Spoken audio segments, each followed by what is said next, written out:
All right, what's up, guys? VV back with another video, and in today's video, guys, you see it on the screen here. We're going to be exploring a little bit of OP09 action in today's video, checking out Marshall D Teach, or more commonly known by most people, I think, as Blackbeard. This is OP09, of course, like I said, but hey, guys. OP09 is about a month away for us in the West. Is that not crazy, guys? We had all the ST 15 through 20 decks come out, and then the new PRB01, the booster pack come out with all that good stuff in it, the premium boosters, and then about a month later, we're going to have OP09. Guys, time is moving very quickly. I don't know about how it is for you guys, but for me, it feels like time is moving so quickly. But here we are. We are on the verge of OP09 over here in the West. We're about a month away, like I said, and we're going to have access to some of the coolest new cards I've seen so far in the game. I cannot wait for that. Let's go ahead and dive into today's game, guys, because we do have to talk, into today's video, because we have to talk about Blackbeard. This is a very, very interesting leader that kind of creates his own game within the game because of his leader effect and the way that it interacts with a normal, how do I say this, with the normal game flow of One Piece, not having access to your on-play effects. Very annoying. So we're going to be talking about that in today's video. All right, let's do this, guys. Let's get into it. Let me go ahead and break down the video for you. First things first, we are going to head over to the VV Lab. We have a game of Red Yellow Sabo versus Perona. You guys know I love my Red Yellow Sabo games. After that, we're going to go over and discuss the topic of the day, which is going to be... This one might get a little spicy today, guys. We've got board flood versus board clear. Okay, so kind of the idea is more balancing board flood with board clear. We'll be talking about that. After that, we will head over to the sim. We've got 3 games of Blackbeard lined up. And then, of course, we will finish off the video with, going over the deck list. And I'll give you guys my final thoughts from there. Okay? All right, so you know what you're getting into. I'll have everything time-stamped in the general description, and I'll have all relevant deck lists and links down in the comments section below. Okay, guys? Let's do this. Let's get into it. So first things first, guys, we got to head over to the lab. Let me go ahead and hit play real quick and get to where it shows the screen. There we go. So what is the VV Lab? For any of the new players out there, any new listeners, this portion of my video, I try to make sure the very beginning segment of each one of my videos, after that long, after the intros that I do, I try to designate this very first segment of my videos to what we call the VV Lab. And essentially what it is me reviewing other players' recorded gameplay. Okay, this is a community-submitted game. This is not me playing Red Yellow Sabo. This is just a random person from the community who wanted me to review their game so that I could kind of give my perspective on it. I can give my ideas on some of their plays. And it really acts as a miniature coaching session.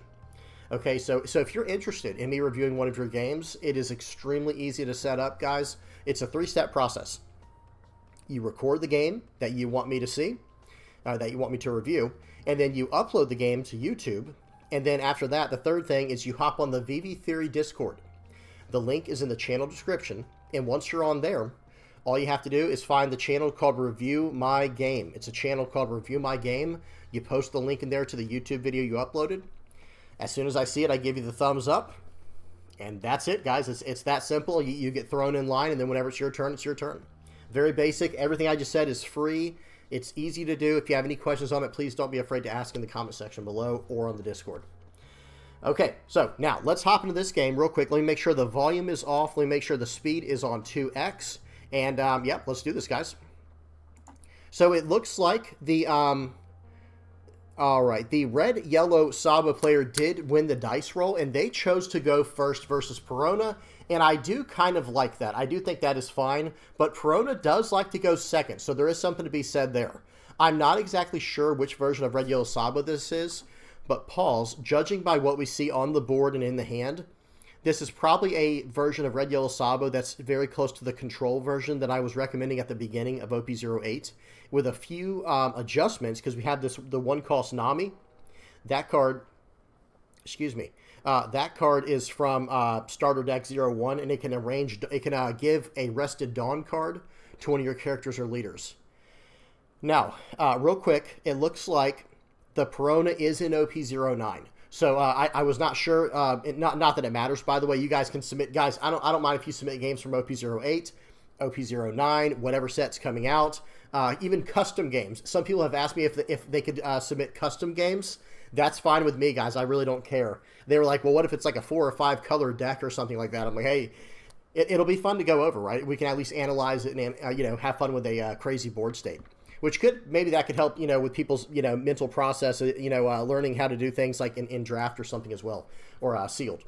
So anyway, this is from OP09. The reason we know that is because the Perona is running a new card from OP09 that one cost Perona on the board. Okay, so now let's get back to the game. It looks like swing for 5. So they took the attack for 5. So Perona kind of, I would assume, probably pretty greedily took that hit there. Unless they just have no counter power in hand. And now we're coming in for 6, and we're demanding a 2K counter from the hand now. Let's see what happens.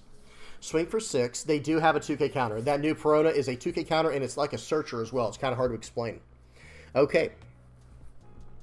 But this is kind of the spot they want to be in, I think. So swing 5 into the... Interesting. So let me pause real quick. They're swinging 5 into the 3-cost Zoro, but I do think this is a bait. I would not be surprised if they have a Ryuma follow-up. The reason you don't just go Ryuma right away is you swing 5 into the character on the board and see if they want to give you any cards from hand, because that way you can still remove the Zoro no matter what. And instead of you having to, waste your removal, like say they let the card go, well, now you don't have to waste your removal. You could use your stage, use the Perona Searcher in your trash. It opens up so many more options. So that was a very smart play by the Perona player, attacking into the Zoro first. There is one other play. Let's see if they decide to do it. I think what they need to do here is rest down the Nami with the leader effect and attack their Perona into the Nami. Hopefully they do not forget to do that. Okay. I would probably just let this card go. We're going to counter, so let's see if they do have the Ryuma follow-up.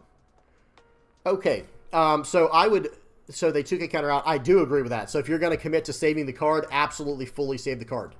Now, as far as that turn right there goes, like what just happened there, I could not be any more in disagreement with what just happened there from the green-black Perona player. That, in my personal opinion, was not the right call. Swinging for 5 into the Zoro, absolutely. We got 1 card out of hand, no problem. But if there is no other card they can play in their hand, I find that very hard to believe when they're running a Thriller Bark version, like the Thriller Bark stage version of Perona.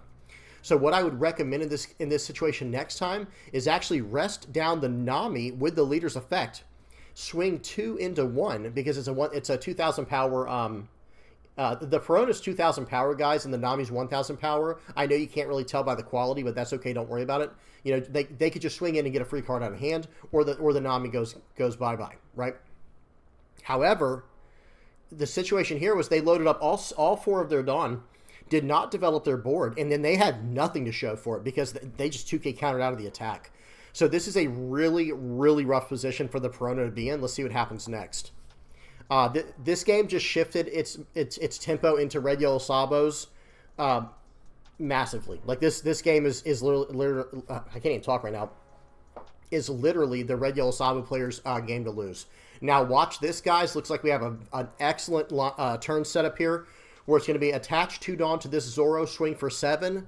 They're probably going to take it. Play out the new Zoro, attach a Dawn to Sabo with the ST01 Nami using the rested Dawn, push the Zoro to life, give plus 2,000 to the other Zoro, swing for 7, swing for 6 to play around events.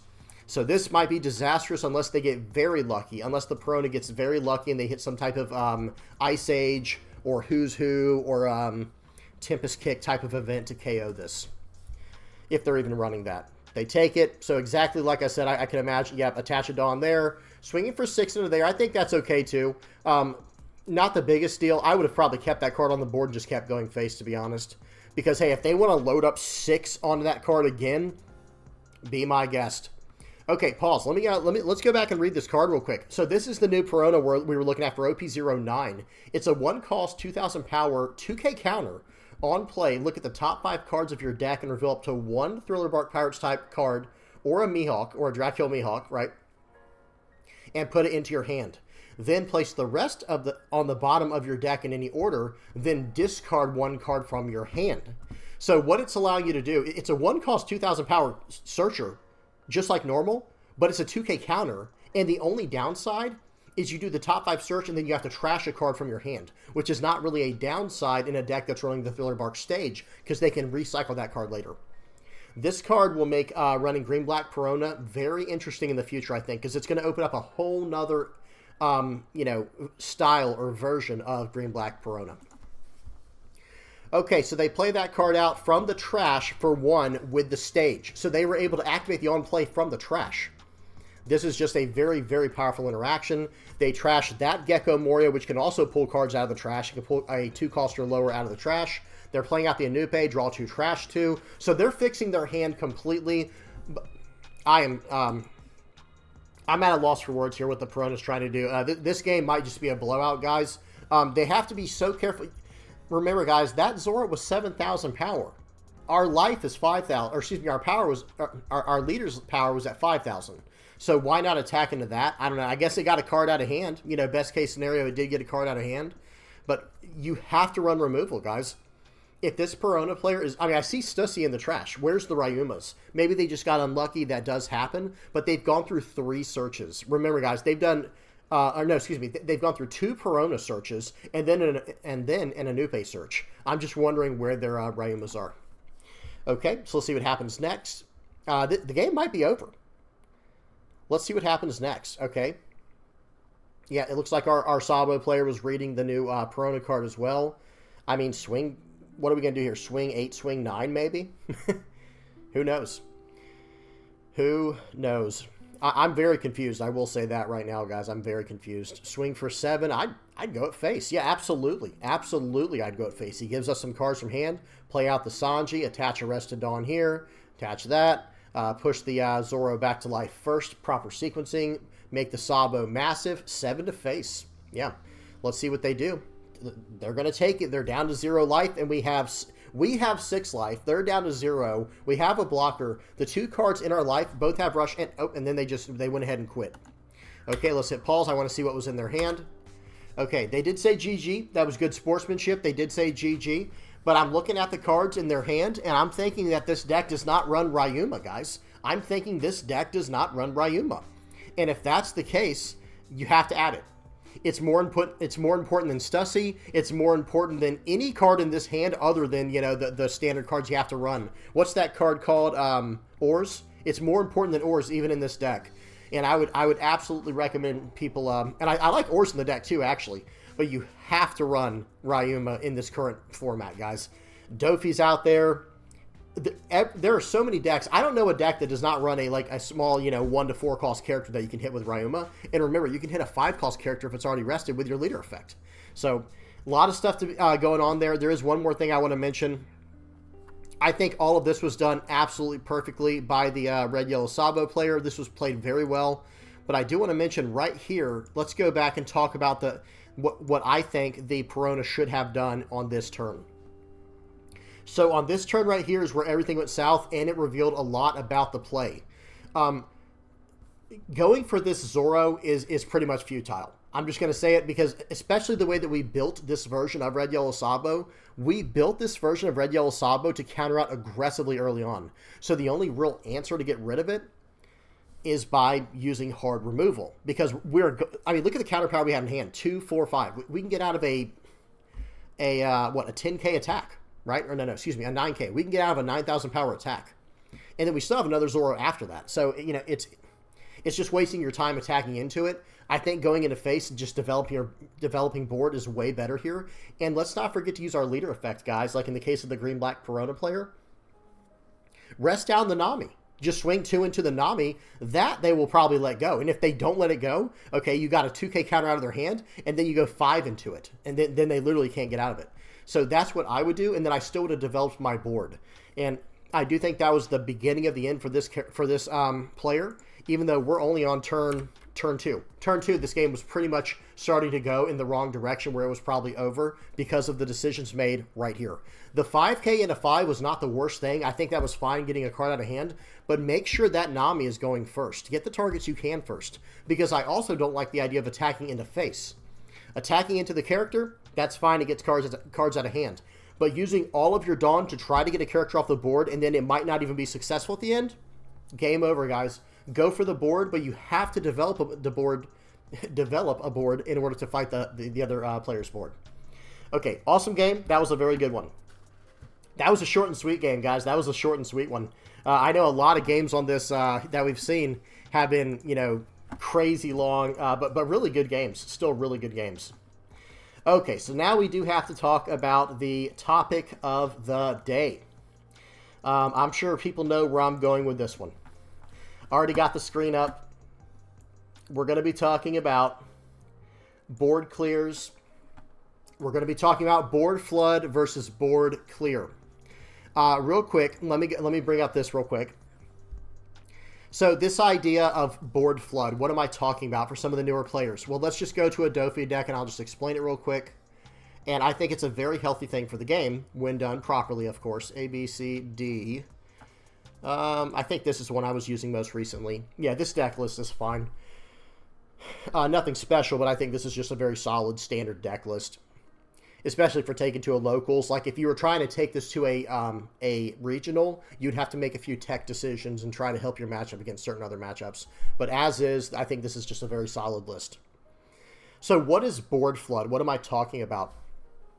Board flood is this idea where you just fill the board up, right? Okay, so in most games, in most TCGs, there's typically 3 archetypes that the game is built around, and it's the rock, paper, scissors idea, right? The rock, paper, scissors, you know, balance strategy, where you have, let's just call rock is like the tempo mid-range deck. I'll explain this in a minute, don't worry. Control is like, you know, paper would be like control, right? And then scissors would be like aggro. Now, in the game of One Piece, here's how that kind of works. Okay, and I'm not saying the rock, paper, scissors thing. Let's drop that analogy. I'm just trying to explain how there's 3 main types of decks you can build in One Piece. And some people might get technical and say, well, no, there's also combo decks. I don't really know, okay? Because a combo deck is typically a control deck, if you think about it.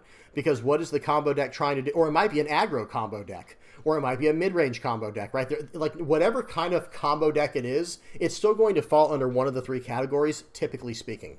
So, for example, what is an aggro deck trying to do? Well, an aggro deck might look like, let me see something, guys. I think this deck is called Filth. Let me show you guys real quick. So this is like what an aggro deck might look like. Notice this entire top row here, guys. Oh, rush, rush, rush, rush, rush.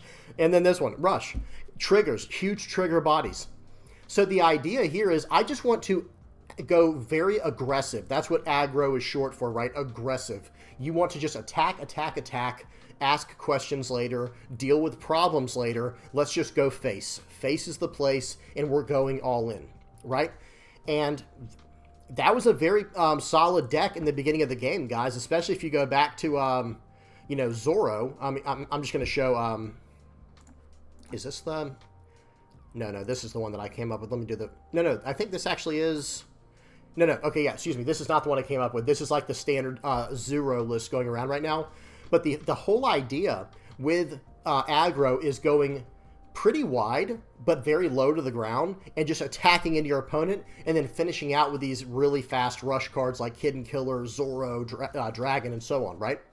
Now, with mid-range, it was always very confusing in this game because ultimately every deck's trying to go wide, right? So wait, if aggro decks are trying to go wide and so are mid-range decks, what's the difference? Well, with mid-range, I would say that the best example of that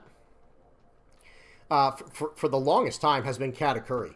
And I just think the way that this deck goes 1, 3, 5, 7, 9, 10, or 2, 4, 6, 8, 10, the way that it does that, just on a curve. So on your turn 1, you go Pudding. Turn 2, you go Parasparrow.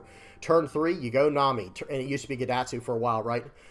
And actually, for a while, it was even the 5-cost 7K Vanilla Randolph, right? And then turn 4, you drop down Lin. And then turn 5, you drop down Tinlin. And that was, even if you were going, notice, that was for a even curve. Turn 1, Pudding. Turn 2, Paro. Turn 3, Nami. Turn 4, Lin. Turn 5, Tinlin, right? And then if you're going first, it's still 1, 3, 5, 7. And then instead of being able to drop down Lin on curve, you just have to have a filler card like another 7 cost, or, you know, build your board up a little bit, do whatever, attack another board, do what you have to do. But the idea is, when it comes to mid-range, you are slowly curving into the late game, right? That was the whole mentality there. And then when you get to the control, let's talk about Lucci real quick. Let's just go to Lucci. I don't know what I even call it these days, guys. Is it just Lucci 8? Well, see, this is back when we still had the stage. I don't know, guys. I have a few different lists for Lucci. I'm not sure which one's the best one. Let's just go to no stage. Okay, let's just pretend this version's decent. I understand it's not that great. Yeah, this is still when I was messing around with 6 King Pistol, Stussies in the list, only 2 Geckos, because I was trying to prepare for if they were going to get rid of Gecko Moria back then. I was like, all right, let me just whittle down to 2. But anyway, so this is like your control in the game, right? Control in One Piece is just, I'm going to remove a character every single turn. Boom, boom, boom, boom, boom. Sakazuki was another great example. Red Purple Law was a really interesting, like, aggro control deck, where it's like, I'm going to remove a character every turn, and I'm just going to beat you down, you know, just run you over. So that's where that one felt a little too strong, right? It's like, well, wait a minute. It's the best aggro deck and the best control deck, like, wrapped into one, and the only deck that could really deal with it, you know, in OP08 when it first, you know, when it was in the East, was another super powerful control deck with Lucci. Anyway, you know, I don't want to get too technical, so just bear with me for a second. Hear me out. The main idea now, though, is we're starting to see these, the direction I'm going with this whole conversation is now we're starting to see these mid-range decks that are actually like some type of hybrid between aggro and mid-range, like with Dofi. Well, this idea is fine when it can be kept in check with ways to remove the board. And let me just, I know that was kind of, that was not my most graceful transition from one idea to another. But when you have aggro that tries to fill the board really low to the ground, and you have mid-range that tries to fill the board while going up a curve, and then control trying to just clear the board and deal with things that way, it's actually, it's a pretty good balance, right? Because generally speaking, this is how that looks. The control decks can usually deal with mid-range, right? So just like in rock, paper, scissors, if control is paper and rock is tempo or mid-range is rock, well, paper beats rock, right? And that's pretty accurate because control is getting enough time to set up. Hopefully that makes sense, guys. If you have any questions, please ask in the comment section below. But control gets time to set up. They're not getting rushed off the game or rushed out of the game where it's like, okay, I can actually set up and stay on their pace a little bit while removing enough characters and going even taller than they will, right? Typically that is that's one way it can work. But the thing that keeps control in line is aggro decks. Aggro decks can actually, they could just attack so quickly that control just doesn't have time to set up. So they're just throwing their hands in the air like, okay, well, you got me. I can't set up in time.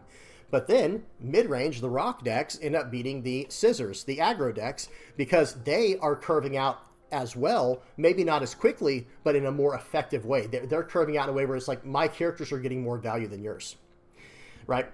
And then, so you might be thinking to yourself, well, how do we break the system? How do we break the system? Well, let's try to find something that's in between aggro and mid-range. And we'll make a deck that is so aggro, but then still goes tall enough, fast enough, where it's like all of a sudden you can't really deal with my board if you're a control player, but I also am keeping up with you if you're a mid-range player, right? And it creates a very interesting dynamic. But I think Dofi has gotten the closest to that we've seen, where it's like, wait a minute, this is like the perfect storm of like super fast aggro, filling out the board very quickly, while also not being super low to the ground in the same way that Zoro was, right? Remember this list we were just looking at? Notice this list, guys, it is actually very low to the ground. It's just nothing but 1s, 2s, and 3s, and then it's got 4 4s and 4 8s. These are your finishers, these are your last resort cards, right? But here's the thing, with Dofi, let's go back to Doflamingo now. This deck is just all 4s. It's got a few 1s and 2s and stuff like that in there, but the main thing is it's all 4 cost that goes up to 6 at the most, but it creates so much consistent, solid tempo that's not exactly easy to remove that it just kind of runs people over. And I think the best answer to this kind of situation is what most games resort to using is a board wipe, right? Because this is not a new problem, right? Not that it's necessarily a problem. I don't want to use that word too loosely. But the way that a lot of game designers deal with this issue is they print cards like what we were just looking at right here. This card in particular is called Wrath of God. It is a card from Magic the Gathering. And you don't have to know how to play the game. My head's like right in the way. Let me like zoom. There we go. Just read the card and you'll know what it does. Just know that in the game of Magic, those characters are called creatures. So a creature in Magic is a character in One Piece. That's a one-to-one equivalence, okay? That's like an apples-to-apples comparison. Just totally the same thing. And look what this does. You don't even have to play the game to know. Oh, okay, so this destroys all creatures. Yes, and that is what we call a board clear. Because it's actually a very healthy thing for a game to be able to build a deck that goes very wide. It goes very wide, so that way if you see a deck that's running just trying to run very tall, they can just hide behind a blocker or two. Okay, well, what happens if I can't go wide enough? They just block my attacks nonstop. Okay, well, let me just try to go super wide, super quickly, and overwhelm them. Just run them over. Okay, that's fine, but now how do we keep that in check? And the answer is a card like this. You know, there's many other ones. For example, let me click here. Here's one. This one was called Damnation, right? There's Wrath of God for the white cards, excuse me, for white in Magic the Gathering, and in the black cards, there was a card called Damnation, and it's this one right here. Destroy all creatures. Again, that's like characters in this game.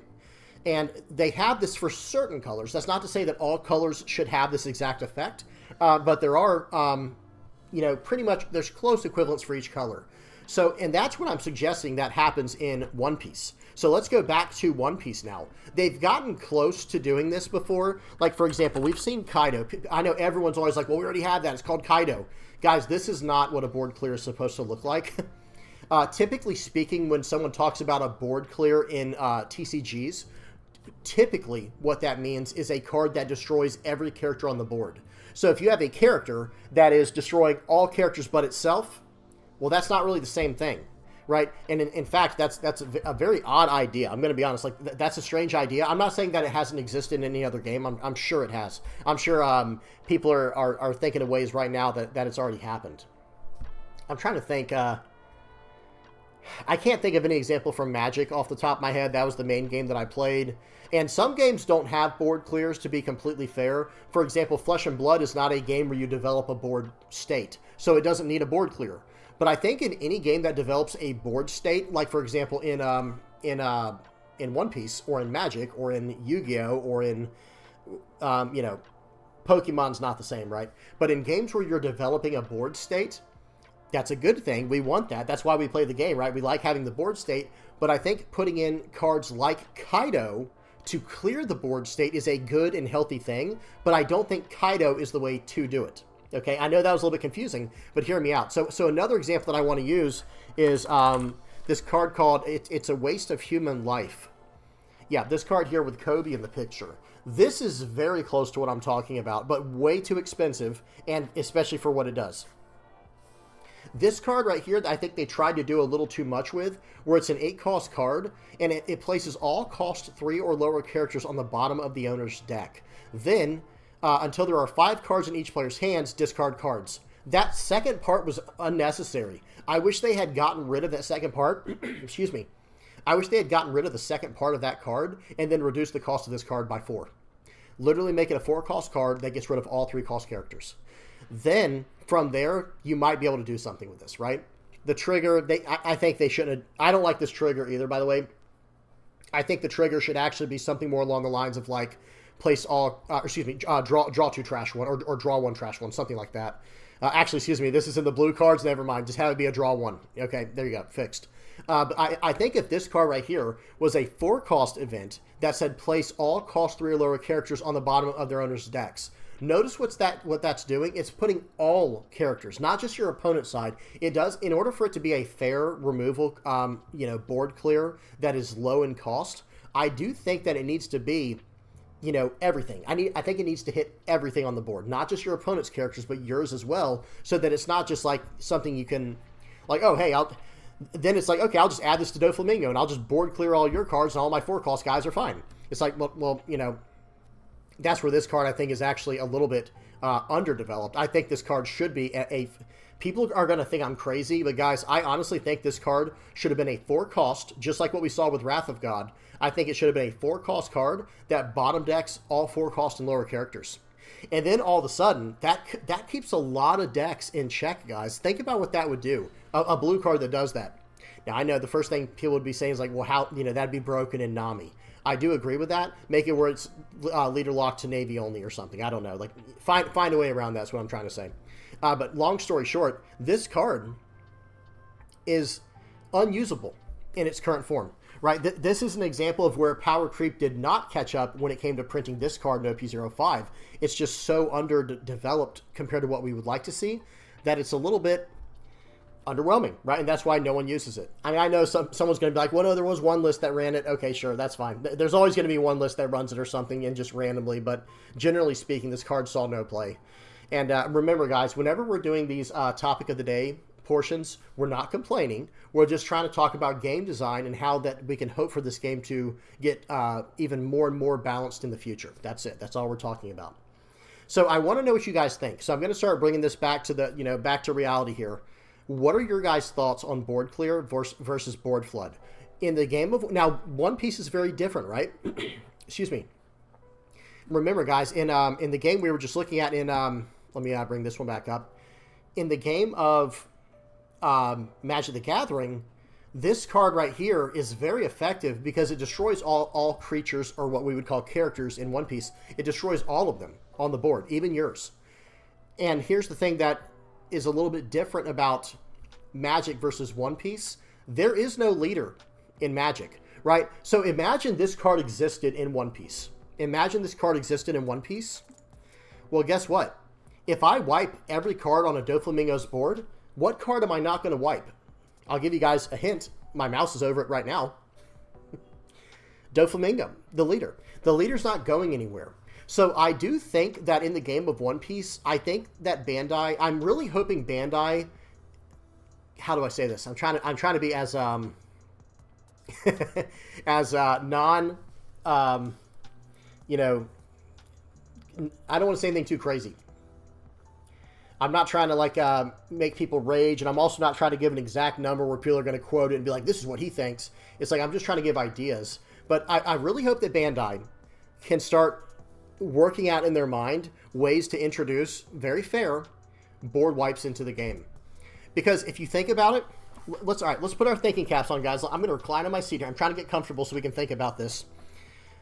Imagine if a card existed. Imagine if a card existed and it was let's make it a black card, a black event, and let's say it costs us 6. 6 is the exact card number that I'm going for. Imagine there was a card that cost us 6, and it could trash all characters in play. Not just your opponents, yours as well. Trashed all characters in play. Do you guys realize that, right away, all of a sudden, Gecko Moria is not very scary anymore? Have you guys ever thought about that? All of a sudden, okay, they play out a Gecko Moria, they get back the Rebecca, Spandine, Helmeppo into Rob Lucci combo, and they pop our whole board, right? Okay. All right, my turn? Okay. 6 Dawn, trash your entire board. The Gecko, everything. Trash every card on the board. And now I'm going to play out a 4-cost Borsellino. Your turn. Is that crazy? Because, guys, now, guess what? They could drop another Gecko and they're right back in it. I just don't think that card would be as broken as some people might think. Because I know whenever I mention this in comment sections or in Discords or even in real life, if I'm talking to friends at locals, they'll say stuff like, man, that card would have to cost 8, 9, maybe 10 Dawn.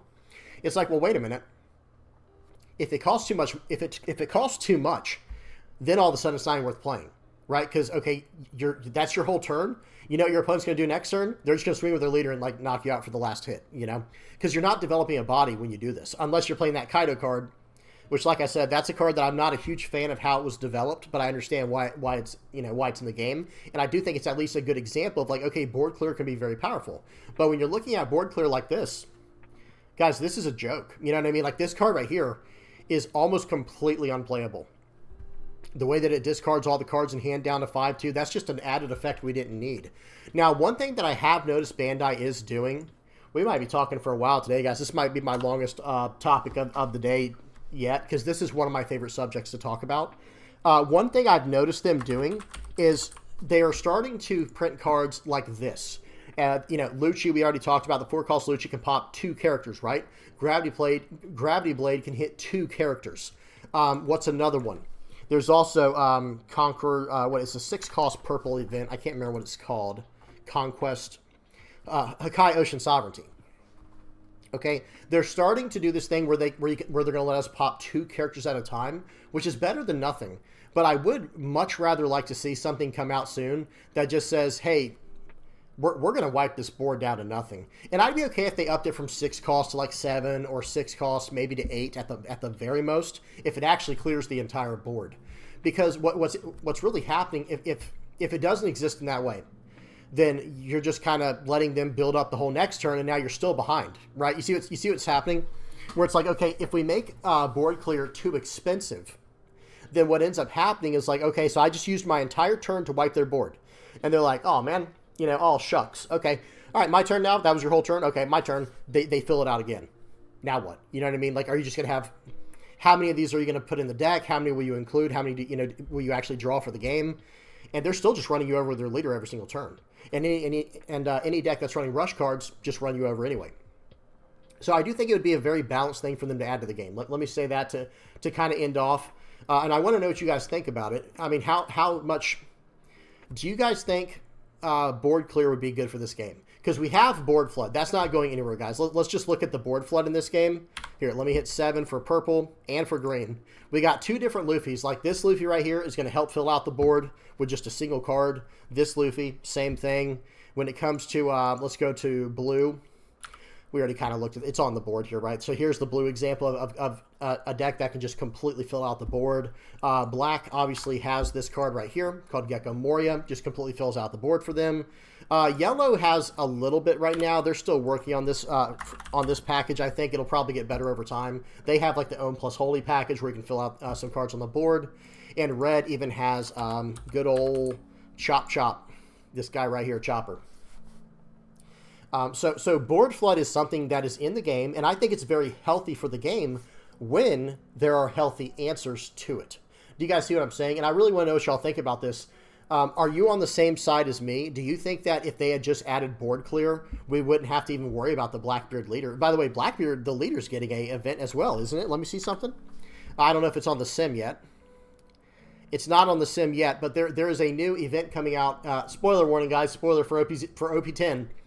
There is a new event coming out for Blackbeard Pirates that I believe pops 2 characters. I think it's called Liberation or something like that. And it's like a 6-cost event, and it pops 2 characters. And I think that's better than nothing, but at the same time, I do wish just a straight-up board clear existed. Because at the end of the day, guess what? You can't clear their leader. You just can't. The leader's stuck there. He's not going anywhere. And while popping 2 characters is nice and all, let's get back to here it is. This card is not a bad card, right? It's not bad at all. But while this is, decent, it is nice. If I'm going against a board where Dofi has, if they're 5 wide, like in other words, if they have 5 characters on the board, their whole board is taken up. Popping 2 characters at the cost of 6 is not getting me any closer to coming back in this game. I mean, it could. It depends on the board state. It depends on if you have anything as well. But generally speaking, and going back to Dawn in this case here, that's rough. That's really rough, guys. And again, don't think we're complaining. I always want to get that. I know some people get mad at me for explaining that every single time, but I have to make sure it's extremely clear, guys. I really want to talk about this from an intelligent standpoint. Let's talk about it from a game design standpoint. So, all right, that's about it. I'm trying to see if there's anything else I want to say on it. Let me just wrap it up in this way. I really want to know what you guys think. Do you guys think that we need an actual board clear in this game, or are you more a fan of what we see on the board on the screen here, like with a 6-cost, or let me see the 7-cost? Where is it? Gravity Blade, Raging Tiger. Like, are you more a fan of the wipe 2 cards off the board at a time idea, or would you like for there to be an actual effect like what we were seeing with Kaido? Just type in Kaido real quick. Oops, Kaidoi. There we go. Or are you looking for more effects like this? And I think one thing that really hurt this game, this is how I'll end it. I think it really hurt this game with Blue Black Sakazuki and Red Purple Law, where it's like, okay, we're going to print, because control in the game currently is built around character removal. like this right here. When I say character removal, excuse me, let me be more specific. I mean, it's more based around characters with character removal built in, like Trafalgar Law and Jozu. They're a body that pushes away a body. We've talked about this before on the channel in a past topic of the day. And I think this is actually coming back to bite them in the butt a little bit, right? Because I think if these kind of effects like this were designated to events, and very, very few characters had character removal, then I think it would have actually helped the balance of the game. And I think it's a little bit healthier for the long term. It's not like the game can't do anything now. It's not like, I'm not trying to be all doom and gloom. They can definitely change things in the future, I'm not saying they will, but I think it would be healthier. Because then, instead of having all these characters with removal, that's how they tried to balance control decks, right? When it came down to Navy, like let's go back to, let me type in Navy real quick and go to blue and black. The way they tried to balance Navy was, with printing all this cost reduction and removal built in. And I actually think it was almost balanced with a card like, where's Houndblaze at? There it is, with Houndblaze. I actually think this was pretty close to balanced. But what were they able to do? They were able to combo this with something like Rob Lucci, right? And Rob Lucci was popping characters while developing a body. And it got very dangerous in that way. When you start developing bodies while removing multiple bodies from your opponent, that's where it gets really, really dangerous. Whereas if all removal was, restricted to events like what we see right here, and like with Gravity Blade and Amano Murakuma Sword, if you started seeing it like that, I think that is the right way to go. And speaking of which, we will have a topic of the day soon talking about unbanning old leaders. I want to know what you guys think about that, but not in today's video. That's for a future video. Okay, so let's go ahead and finish out, guys. Let's talk about this, or like let's wrap it up in this way. Do you think that we need an actual board clear in the game? One. Or two, are you more interested in seeing something more like Amano Murakuma Sword, where it just removes two characters, or like Gravity Blade, the Hakai Ocean Sovereignty, or whatever it was, and things like that? Or would you prefer the more straight up board clear? Okay, guys, and what do you think about board flood? What are some other ways to combat it? Like, I'm mentioning board clear as the natural counter to board flood. Like, okay, if you flood the board and I can clear the board, we can get a balance in that way, right? But what do you guys think? Is there another balance to it? What are your guys' opinion? All right, okay, let's move on. That's one of my favorite topics. That'll probably be like the longest topic of the day ever, but I absolutely love talking about that dynamic between flooding the board and wiping the board. I think it's a very interesting topic. Okay, now let's get into some games with Blackbeard. I know some people are like, oh, finally. I know, guys. Don't worry. We got some Blackbeard action lined up for today. I think most people just fast forward to this anyway, if that's what they want to see, which I totally respect that. Okay, so game one here of Blackbeard is going to be versus Red Shanks. This is, of course, all going to be an OP09. We got the volume off, speed to 2x, and here we go, guys. Let's do this. So I run a version of Blackbeard that I like quite a bit, but we will look at one from the East as well. So that event is really nice because you can search for a Blackbeard Pirates type card and fills up your trash with 3 cards, right? Because it goes to the trash and then 2 cards from the trash from your hand. The stage does not fill up the trash as much. You trash. Let me pause. Hang on one second, guys. So the stage does help fill up the trash a little bit, but not very much, because the stage allows you to trash a card from your hand and then do a top 3 search. You grab one card that's Blackbeard Pirates, but then you put the other 2 on the bottom of your deck. The event actually trashes itself, when you use it, and then 2 cards that you don't draw. Or you could choose not to draw any of them and fill up your trash even faster. That's like a 4-card trash fill up. That gives Burgess an entire plus 1,000 by itself. So really, really powerful interaction there. And then, of course, you can trash cards with your leader's effect. It goes a long way very quickly. Now, I do get the Lafitte here. I'm going to do a top search. And let's see where I go from there. Now, I went second as Blackbeard. The Shanks went first.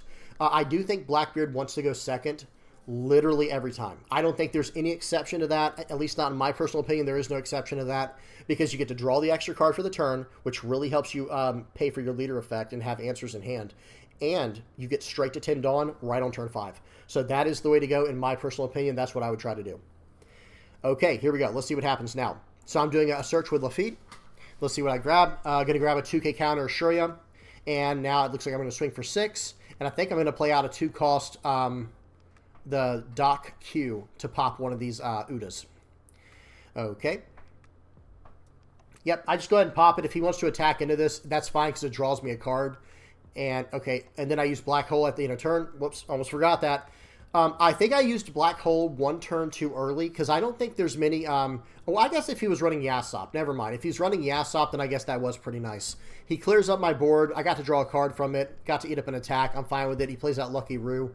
And I'm not too scared with Lucky Roo. Okay, here we go. Let's see what happens here.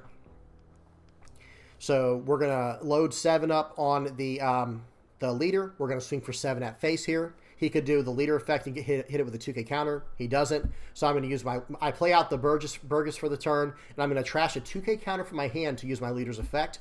This is the turn. The 6 to 7 Dawn turn is absolutely one of the best times to start running your leader effect, because I wouldn't use it too early. Okay, they're going to swing for 7. We're going to take that. I think we took both of those hits, right? They swung for 7, we took it, and then they swung for 7 more, and we took it. Okay, so here we go. So I trashed the card first. Pause.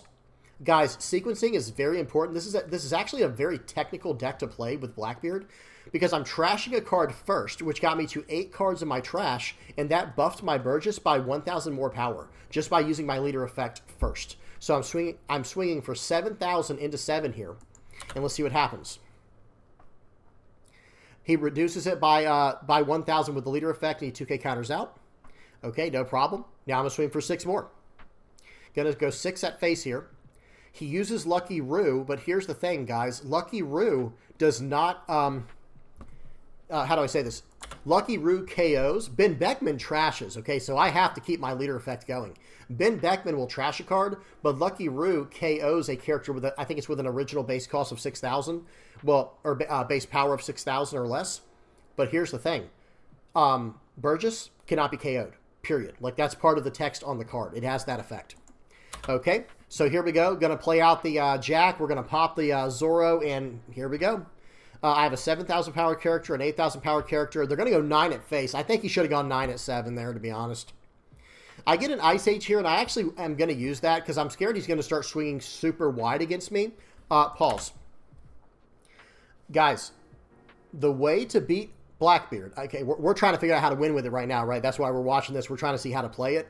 But if you're trying to beat Blackbeard, going as wide as possible, that is the way. That is the way to do it, at least in my personal opinion. So I am trying to get rid of these little bodies on the board because he could load 3 on that Uda and then swing for 5 at me next turn. And that's a card out of my hand or a card out of my life.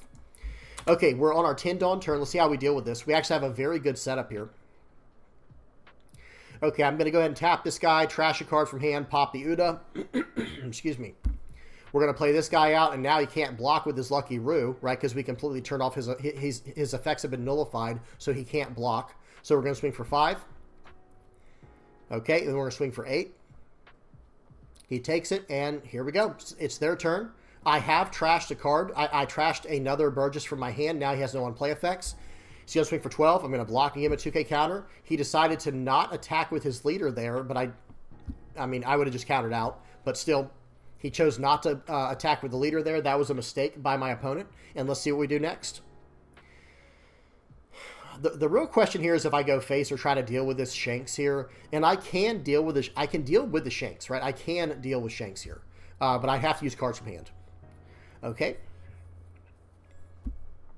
Yeah, I'm trying to decide how I want to do this. Let's see what happens here. I'm going to play out the Laboon first, believe it or not, because I want to see if he wants to waste his Lucky Roo so that he has 1 less attacker. That's the idea. That's the logic here. So I'm going to use this. I'm going to get rid of the Shanks with the Jack. No problem. There's no problems right there. Trashing the Ice Age. And now it's coming down to like, okay, it's time to start going for game. They use the leader effect on me. I'm going to use the Katarina Devon. And I'm going to... I'm not going to attack with Blackbeard here. Okay, so real quick, one thing he did a little bit wrong there, in my opinion, is I think he should have swung first just to try to make me make a mistake. Because, guys, I don't know this guy's running Goldie Roger. I guess that's something you just have to predict now for forever against red decks. Because we already kind of had to predict them running like, what's it called, Diablo Jambe. But now, guys... that Roger card can literally come out of nowhere and just win a game for someone. It's like an alternate win condition. Because if I'm hiding behind a Blackbeard and I get down to 0 life and they drop that card, I'm probably dead meat, right? There's probably no way out of that. So one thing I definitely recommend is use your attacks first. Like if he had swung for 5 with Shanks, okay, I'm probably going to block with Katarina. And then if he swings for 5 with Lucky Roo, I will say I'll start to wonder, like, wait a minute, does he have Goldie Roger? I'll 2K counter out and then go from there. Okay, now let's see what happens. So he's going to swing for 5 into 5. I'm going to use the blocker, and now he has to sit behind his blocker. Now right here he does have 2 characters he can KO with the Lucky Roo. So I'm actually just going to we're going for game this turn. Let me say that right now, guys. We are going for game. Swing for 9. This is a perfect time to use the Lucky Roo to pop one of my 4-cost or 5-cost characters here. Now he's starting to see, like, wait a minute. This guy's not using the small characters first. Why not? Well, because of Lucky Roo. Okay, now I can attach 1 Dawn to the Jack here to swing for 9. Yep, attaching 1 Dawn to Jack to swing for 9. This will give me 3 cards from my opponent's hand. Actually, leader effect. And then 1K, 1K, 1. So yeah, 3 cards and leader effect. Well, now we're coming in for 9 more. Good luck getting out of this one. And then we're coming in for 10. They go ahead and back out. GG, that was a very good game. They had another Goldie Roger in hand. I think that's a little too many. Because I think that's the kind of card that's either going to, like, win you the game on the spot, or you're definitely not going to want multiples in hand, right? Because, you know, that could have been a 2K counter and he probably could have won this game. You know, stuff like that. Okay, now let's go to the next game. That was a fun one. I can't wait for OP09, guys. It's so close. Whoops. Just like quadruple clicked that. Hopefully it worked out fine. There we go. Speed 2x. Volume's off. We're good to go. Make sure the recording's going well. All right, yeah, we're good. And here we go, guys. Game versus Enel. For those who might be wondering what this matchup looks like now, it's interesting, that's for sure. So they're going to play out the Flampe. They're drawing their own life cards. They're trying to go down super low in life. They're not attacking me. Did you notice that? They're not attacking me.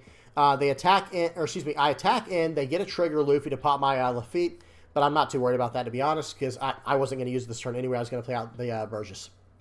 Okay, we'll pop the Flampe. I'm daring him to attack into that. We'll swing for 5. Remember, Burgess can't be KO'd. Now I'm going to play out the Laboon. I am going to trash a card. Starting on turn 6, or excuse me, 6 Dawn or 7 Dawn turns, that is when I would start using it. I would use it on turn on a 5 Dawn turn if you have to. Or, you know, before if you absolutely have to, maybe against like a rush deck or something. But no, guys, I would just recommend waiting till the 6 to 7 Dawn turns and up. That's when I start using the leader effect. So right here, I'm just going to keep trashing cards, guys. I'm trashing 2K counters because is he attacking into my life? Nope. If he does, he'll regret it. So we'll take it. Okay, so let's go ahead and play this guy out. We'll swing in here. We're going to trash that. I think I should, there's no reason to swing in. Because it wouldn't do anything. So right here, I think I'm going to go ahead and I'm gonna tempt this guy first. Let's see what happens here. Banish, swing for 9. So let's see what he wants to do. I really like that Katarina card, guys. I think it's really good. He gives me a 3K and a 2K. We'll take it. 0 cost 3K and a 2K. We'll swing in for 5 more here. And he's going to have to counter out of this because I have all these other attacks coming. Well, guess what? I'm actually not even going all in this turn. I'm doing a top 5 search. It's going to be a Blackbeard next turn. I just have to make sure I trash a card here. Trash the 2K counter. Your turn. If he wants to attack into my cards on the board, you got it, bud. You can have him. Nice. He attacks into that. Oh, excuse me. That one doesn't draw a card. I was thinking of Doc Q and Van Auger. Okay. So right here, playing out the Blackbeard. Watch this, guys. Watch this. Very interesting. Okay, nullify. So now, what does that mean? His character, excuse me, his leader effect will not work this turn. So if I attack him, he doesn't get to, you know, gain the life back. So swing 5, swing 7, and I am actually going to swing for 8 here. I didn't want to at first, but I think it's the right call. We'll swing in here, trash a card from hand, and now, hey, what do you want to do? What's the call here? So he swings for 9 into 8. Now, understand why I did that. Because now, like, wait, I have no cards in hand. He could just load up for 3 and attack into my my Blackbeard, right? Sure, be my guest. You know, I don't care. And then he could also swing, you know, load up and swing for 8 into my Jack and take that out, right? Yep, but that'll be like his entire turn because that'd be 6 Dawn. And I have 3 attacks coming in next turn. He has no life. So that's why I did use the Blackbeard there in a very aggressive way, where it's pretty much, because remember, he can't even attack in with the Yamato. What am I talking about? He cannot even attack in with the Yamato because of the Blackbeard's effect. This guy is in a checkmate situation. We've got him up against the ropes. 5-5. Okay, you're going to get that one. 10 Dawn left. I don't care what it is because there's no on-play effects. Okay, so we'll just swing for a 9. We'll start off with the 9K attack. That would get all 3 cards from his hand if he had it. There was no way out of that for him. Started that game with 5 life, ended that game with 5 life. Not attacking into me, I think, actually was a mistake. I get it. You don't want to give the Blackbeard or the Marshall D Teach life, or excuse me, extra cards for his leader effect. But what do? Do you just sit there and wait for me to not use the leader effect? Because eventually, or actually, excuse me, I'm never going to run out of cards to use the leader effect on if you're not attacking into my life. Because I'm just going to swing 15s at face and just whatever card I draw for the turn, trash it, your turn. Right? So it becomes very hard to deal with. Okay, one more game, guys. One more game. All right, we got a game versus Purple Black Luffy. Speed is on 2x. Volume is off. Here we go. And Purple Black Luffy is kind of interesting, guys. Purple Black Luffy, the leader, is very interesting. But if I can turn off his on-play effects, it's not as interesting, I have to say. You know, 10 cost Luffy doesn't do much without the on-play effect, I have to say. All right, Zoro early on. Like I said, guys, I do not use my my leader effect before like the 6th Dawn turn. After the 6th Dawn turn, every single turn. But before that, nope, I'm going to take hits early on. I'm going to do some searchers here. Nice, he gets an Ice Age, pops my guy. That's like my favorite bait and switch right there, guys. I've got Lafitte on the board. I swing first. They're like, oh, cool, trigger. I'm going to pop his Lafitte before he can use it. It's like, bro, I'm not even trying to use that card. It did get a card out of your hand, though. And then I'm going to play out the Burgess every single time. Okay, and I had 2 Lafittes in this case where it's like, okay, you got one but not the other. All right, let's see what happens. Just waiting on my opponent here. He's trying to decide what he wants to do. Swinging for 5. I'm going to gladly take that. Swinging for 5 more. I should counter out of this one. Taking this would be very, very greedy. But I've done worse, right? I've played a little greedier than that. Okay, we're on our 6th Dawn turn, which is very annoying. 7 Dawn would have been absolutely incredible in this situation to be able to just pop the Black Maria, swing in the board, eat up all the cards in his hand. So here we go. We have to be a little bit patient. Watch this, guy. Swing for 6. Okay. Now, right here, I do have a slight play mistake because I could have trashed a card from my hand for the turn with the leader effect and gone about things in this way, and especially after using the Shigan Finger Pistol. This was just a slight play mistake. It happens. So watch, I trashed that like that. That would have put me on a 7K attack. That was a play mistake for sure. Okay, so they're going to swing at 5. They're going to swing at me for 5. I'm like, okay, all right, we do have to respect the attack, but the whole time I'm thinking, are you about to play out a 9-cost character? No on-play effect, of course, because of my leader effect. And I don't know if that was the right call since my Burgess was sideways. I think he should have gone for Burgess. Okay, we're going to draw a card with Lafitte. Right here, I think it might not be that bad of an idea to get the event there and just do more searching and filling up my trash more and more. Okay, I did already have one event in hand. I'm filling up my trash, like I said. I have a Marshall D Teach in hand, and I just have to keep this guy out of the game, right? Okay, so we're going to trash the Jack from hand, shut him down. I'm not going to swing with the Burgess yet. I think about it, and I pull it back. Your turn. Okay, let's see what they decide to do here. Yeah, 2 into 1, you can have it, sure. 6 into 6, we will take that. 10 into 6, we'll also take that, no problem. They play out an entire hand. Remember what I was saying, guys. If you want to beat Marshall D Teach, you need to go wide. And it is a great, great idea. Big fan. Big fan. Okay. Well, right here, I'm not too concerned about turning off his leader effect right away because I can do that, right? By playing out my Marshall D Teach, it will nullify the effects of the leader for the turn. But once I play it out, it doesn't matter. Like, I can't really do much more. So we're going to turn that off. And I think now yeah, I think I should swing 6, swing 8, to be honest. 6 is going to go through. Okay, looks like I want to not give him any cards in hand. That's not a bad play there, but it was a very defensive play, which means I have to survive this turn. He's going to swing in for 7. Now, pause. Math time. My favorite. Math time. Okay. So, I have 2, 3, 4. I have 4,000 power in hand. Counter power. I have 4,000 counter power in hand. I can get out of an 8,000 power attack. My opponent has 8 Dawn left. So they can go swing 9, swing 9. Now, taking this hit here is a little bit greedy, right? It is a little bit greedy. Remember, guys, they can't attack with a 9-cost Luffy because he's locked out of the game from the 10-cost Marshall D Teach's effect. So if I just get a 1K from this, that will put me at 2, 3, 4, 5. Then I'll be able to get out of one of the 9K attacks.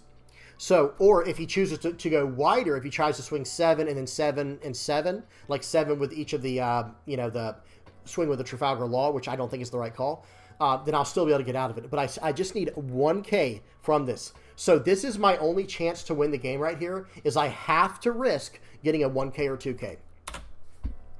Gonna have to take this one. Okay. Take it. We have a 1K. We're fine. We can now get out of a 9K attack. Use the blocker here because I want to bait. Look, I'm doing a little bit of counting here. Watch this. Don't counter out yet. Don't let him know your next move. I tap out like, oh, crap. This guy's got me, right? You know, wink, wink, obnoxious wink. He does not. And watch this. Swing in for 9. Boom. Get to 10. GG. That was really well played by my opponent there. And they did say, they said well played when I did that. And good game to you too, whoever the person is out there. That was a really good game. And then I have to do perfect math here. Swing in the correct order. Swung for 7. Swung for 9. Swung for 12. Swung for 14. It could have been 11, 15. It doesn't matter. But at that point, that's game. So remember, guys, it wasn't over after that one play. After baiting them into attacking into me for lethal. So swing 9, give him the blocker. So I did the math, like I said. Now the game's not over. Watch this. I can't survive next turn. There's no way, right? So here we go. We counter out of that. Now watch this. They have 4 life left. Every single attack must connect. Every single one of them. They have 1 card in hand. So what's the math on that? It is 7, 9, 11, 13. If you don't do it in that order, you're absolutely throwing the game. Because if he had gotten enough to counter out of it, that would have been my fault. Also, another thing to consider is this Gene, the Burgess card, it cannot be KO'd. So I'm going to swing for 7 first with the Van Augur, because he actually can be KO'd for what it's worth. Maybe they're running a random Shigan finger pistol, who knows? So I swing with that first, then the Burgess, then then I should have swung with the Marshall D. Teach character, to be honest, and then with the leader. Okay, but I chose to do it leader first, I think. Either way, it ended up working out fine. Really, that was a really good game there, and they were very smart to fill out that board that wide, guys. It was getting scary. So load this up here. Swing for 9, or excuse me, 12. Swing for 14. GG. And they only got 2K from that, from all those cards anyway. Really good stuff there. Okay, guys. So that was a lot of fun. Let's go ahead and check out the deck list. Not this one. Not this one. This is the list that I was running. Let me go ahead and move my head as well. There we go. So this is the list I was running, guys. Let me run through the list and we'll talk about it. So I'm running 4 Laboons, 3 Jacks, 4 Van Augur, 3 Katarina. I have adjusted the list a little bit since we last looked at this. 4 Burgess, 4 Shuryu, 4 of Stronger, 4 Doc Q, 4 Marshall D. Teach, 4 Lafitte, 4 Shigan Finger Pistol, 4 Ice Age, and 4 This is my Age. Okay, so trying to get this thing to go away. Uh-oh, did it freeze up on me? Hang on. Oh, it was loading in the black cards. That's what it was. So speaking of which, so for the Blackbeard cards, I was running, at first, instead of the Shigan Finger Pistol, I was running 4 Liberation. However, this is searchable, so that is a huge perk to having this card. However, I do like the Shigan Finger Pistol more, and I think a lot of decks are running this because it fills up your trash. It pops a 5 or less. I think this only pops a 4 or less. But it's not searchable, though. But hey, the trigger, let me see something. So the trigger is even better on Shigan Finger Pistol because it does the main effect. Whereas Liberation says negate the effect of up to one of your opponent's leaders or characters during this turn. Which is not bad. That's not a bad thing. It can win you a game. Like, technically it can probably win you a game. But I'd rather have the Shigan Finger Pistol popping characters like I know it can already do and filling up my trash.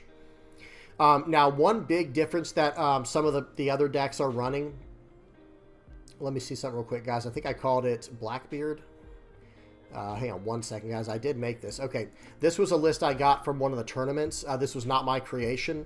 A lot of them are running the Vasco shot. It's just a really nice utility. 2 cost, 2,000 power, 1 key counter blocker. They are running 3 Liberations now with 4 Shigan Finger Pistols. I've seen people run 4 and 2, by the way. I guess that maybe to go 4, 2, and 4 for the Vasco shots. I'm not exactly sure. But notice this list is not running the Jacks. Everything else is pretty much the same. The deck does kind of build itself. Let's just be honest. It's just, do you want to run the Hachinosu stage or not? Personally, I don't like the stage that much. This is the same idea for me with Red Yellow Sabo. Like in Bello Betty, I mean, maybe you could justify running the stage if you're running a full Revo army list. But in Red Yellow Sabo, guys, I don't run the stage because I'm not running a full Revo army list. So like, why would I run it? But even with Blackbeard, with Marshall D. Teach, I don't really like the stage that much, to be honest. I know it fills up the trash. I get it. I think it's a great card in general. I just personally don't like running it. But that's just me. Just because, like, I would rather, you know, I don't know. I'd rather have the spots in my deck more for, like, the Ice Age and the Jack. And let me see something. Were they running the Ice Age? They might have been running the Ice Age still. I don't know if you can even run a deck without running Ice Age for the black card pool. They are, though, because they are running, you know, they do have the 4 Laboons, the 4 Van Augers. But, guys, I just double up on the cost reduction. I just do it the old-fashioned way and just go, okay, well, I'll just go 4 Ice Ages. Like, I won't even run the other 2 Liberations, this card right here, to pop a 4 less. Nope. We're just going to run 4 Ice Ages, and I'm just going to have to deal with that with the Doc Q, wherever he is. Running 4 of these, running 3 Jacks, and I'm just in the 4 Finger Pistols. And not to mention, like, for a little 5-card combo, for Ice Age plus Shigan Finger Pistol, I'm popping any character in the game, any cost character in the game. Excuse me, other than Jack, right? Other than Jack. So, I don't know. That's just the way that I prefer to run it. You guys can run it however you want to.